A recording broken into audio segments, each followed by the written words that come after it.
Europe 1, 7h45, l'interview vérité. Thomas, vous recevez ce matin Jean-Michel Martial, président du Conseil représentatif des Français d'Outre-mer. Jean-Michel Martial qui est aussi comédien, il a joué notamment dans Profilage, Camping Paradis, Braco. Bonjour Jean-Michel Martial. Bonjour. Alors ce matin, c'est pas pour jouer que vous êtes venu nous voir, mais pour nous parler de la Guyane avec votre casquette donc de président du Conseil représentatif des Français d'Outre-mer. Est-ce que vous comprenez ce qu'il se passe en ce moment en Guyane ? En tout cas, ce que je vois, c'est l'expression d'une exaspération. À tous les niveaux de la société, de la population guyanaise. Oui, ce sont des gens qui sont fatigués de voir leurs enfants ne pas travailler, de voir les entreprises péricliter à un rythme beaucoup plus important qu'on peut trouver en France hexagonale. Il y a un taux de chômage qui est impressionnant, 23% de taux de chômage, 44% chez les 15-24 ans, un taux de pauvreté de 44% également.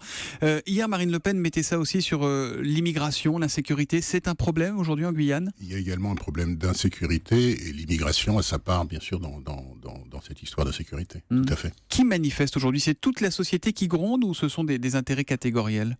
Alors, c'est toute la société qui gronde. On voit vous, moi, c'est-à-dire des individus tout simples, mais également des chefs d'entreprise, également des élus. La population qu'on voit dans la rue, ce ne sont pas des gens qui vont s'opposer à la parole politique. Les élus ne sont pas désavoués. Ils sont aux côtés des politiques, aux côtés des élus, avec les industriels, avec le corps de santé. Toutes les catégories socio-professionnelles se réunissent pour dire ça ne va pas, de manière calme, apaisée et responsable. Alors on voit beaucoup ce collectif des 500 frères avec leurs cagoules qui sont parfois inquiétantes. Est-ce qu'il faut en avoir peur ? Qui sont-ils ces 500 frères ?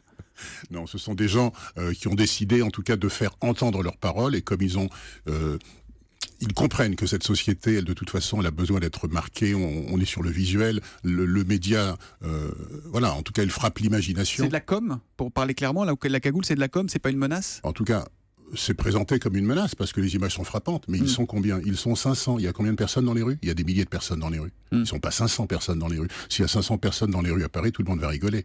Non, il y a des milliers de personnes qui expriment le mécontentement, mais on fait un focus sur 500 personnes qui ont une cagoule. C'est pas du tout la même chose. Par contre, quand vous présentez... Ça permet au ministre de l'Intérieur, Matthias Fekl, de dire on ne dialogue pas en cagoule, on viendra parler quand ils enlèveront les cagoules. Oui, bien entendu, mais on ne discute qu'avec quelqu'un qui a un visage découvert, de toute façon. Mais je veux dire que vous n'avez pas dit, et je n'ai pas entendu dire, qu'il y avait des vitrines qui étaient cassées. Vous voyez ? Donc il y a un niveau de responsabilité des gens qui manifestent qui est réel. Il y a une dignité dans ces gens qui prennent la parole aujourd'hui de manière percutante. Et pour l'instant, c'est un mouvement dont on va dire qu'il est déterminé mais calme. Et qui est maîtrisé.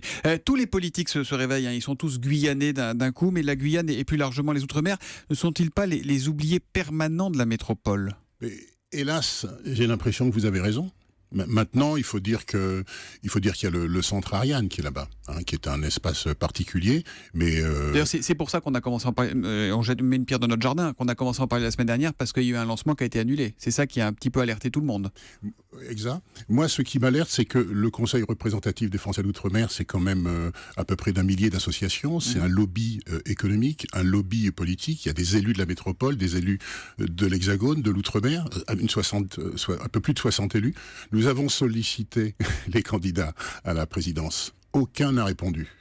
Alors que le CREFOM a invité le président de la République française, il s'est déplacé. Nous avons été reçus, nous sommes à l'initiative de la loi égalité réelle. Vous avez sollicité tous les candidats à la présidentielle, aucun n'a répondu. Ils n'ont pas répondu. Nous n'avons pas sollicité le Front National.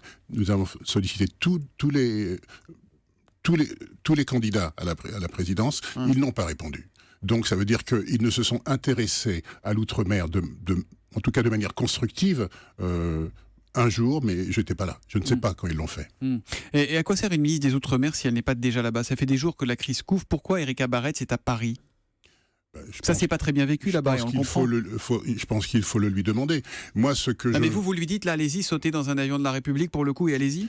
Ce que j'ai entendu dire, c'est que en un premier temps, lorsqu'il y a eu manifestation, et vous m'arrêterez si je dis faux, il y a une réponse du gouvernement qui a envoyé une délégation interministérielle. Des hauts responsables. Oui. En un premier temps. Ensuite, la parole a été il n'était pas question au départ que Madame les ministres de l'Outre-mer se rendent sur place. Quand ils ont vu l'évolution de la situation, ils ont analysé, ils ont dit je ne suis pas contre le fait d'aller là-bas. Par contre, il faut que les conditions du dialogue soient réunies. Et là, on parle de discussion apaisée, de la nécessité d'un espace apaisé. On peut dire aussi, parce qu'il y a quand même des gens qui sont là-bas et qui travaillent, les revendications, elles sont multiples et elles sont justifiées, nous le savons. Maintenant, il faut qu'elles soient organisées pour que la discussion puisse être constructive.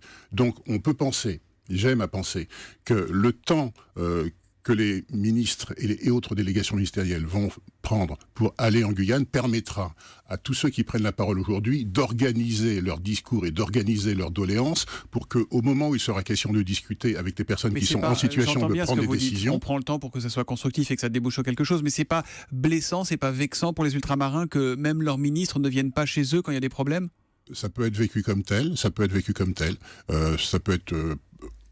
Oui, en tout cas, ça peut être vécu comme tel. Ce qui est réel, c'est qu'on a besoin de reconnaissance, puisque nous sommes...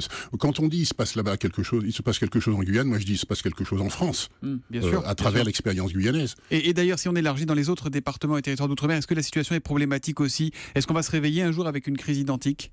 En Guadeloupe, à la Martinique Vous l'avez déjà vu ? Nous l'avons déjà vu, c'était en 2009. Et nous avons vu que la Guadeloupe comme la Martinique, les gens, la population comme les industriels ont mis énormément de temps à se relever. Les entreprises ont fait faillite, enfin voilà, c'était absolument terrible. Donc on peut aller vers ça. Mais je ne crois pas, parce que la réactivité des politiques, que ce soit en Guyane comme que ce soit en Hexagone, elle est différente. Je crois qu'il y a une prise de conscience qu'il est nécessaire de faire quelque chose. Parce que, attendez, la loi égalité réelle, je vais essayer d'être bref, la loi égalité réelle répond pour partie aux doléances. Sauf que le temps de mise en application, au mois de février. Le temps d'en application, c'est dans quelques années. Or, il y a une réalité aujourd'hui à laquelle il faut faire face. À laquelle il faut répondre. Et ce qui serait bien, c'est que les candidats que vous avez invités viennent vous voir, profitent, écoutent leur message sur leur portal et viennent vous voir.